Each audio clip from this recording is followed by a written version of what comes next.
Assalamu alaikum. Barkanku da zuwa tashar mu ta Hasumiya TV.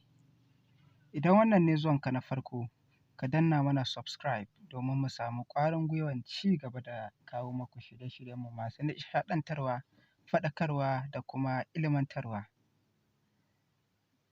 A ci gaba da bayani akan burji ko tauraro.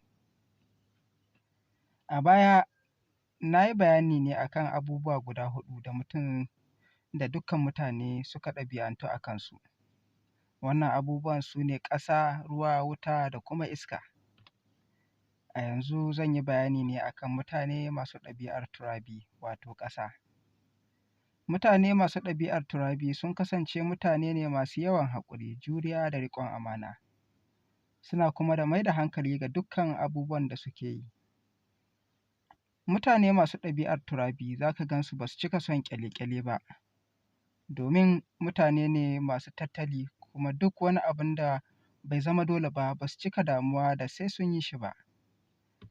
Kuma suna jin haushin su ga mutum yana yin abun da ƙarfin shi bai kai ko kuma ƙarfin shi bai isa ya yi ba, domin su duk abun da ka ga sun yi to lallai ƙarfinsu ya kai su yi ne, domin ba su cika kai kansu inda Allah bai kai su ba. Mutum mai ɗabi'ar turabi za ka gan shi yana da ra'ayin riƙau, wato idan ya kafe a kan ra'ayi ɗaya babu canji, babu wanda ya isa ya canja masa ra'ayi sai idan ya so. Mutane masu ɗabi'ar turabi ba su cika son yawace-yawace ba. Za ka gan su ko a aiki, in dai aikin sai an je nesa ba su cika zuwa ba. Suna son su kasance a wuri ɗaya. Mutane masu ɗabi'ar turabi ba su cika mantuwa ba, kuma idan ka yi musu laifi za su riƙe ka a rai kuma su bar abun ya yi ta damunsu. Sai dai suna da haƙuri, ba su cika ramuwa ba sai an ƙure su sosai.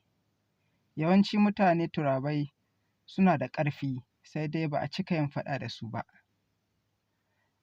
A duk abun da mutum mai ɗabi'ar turabi yake yi, yana da ƙagara da saurin son duk abun da ya sa gaba ya wanzu. Kuma mutane ne masu son su yi kuɗi sosai, saboda haka ma ne ake samun ‘yan ta'adda da yawa a cikinsu.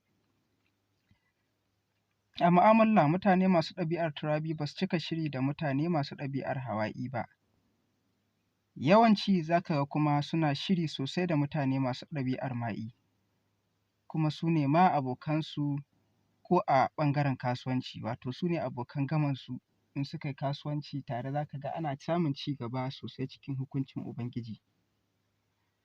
Akwai burjai guda uku da suka ɗabi'antu da turabi. Burjan su ne Sauru, Sumbulatu da Jadayu. Dukkansu kuma za mu yi bayanin su ɗaya bayan ɗaya idan mun zo bayanin burjai 12 da muke da su. Mun gode da sauraron tashar mu ta Hasumiya.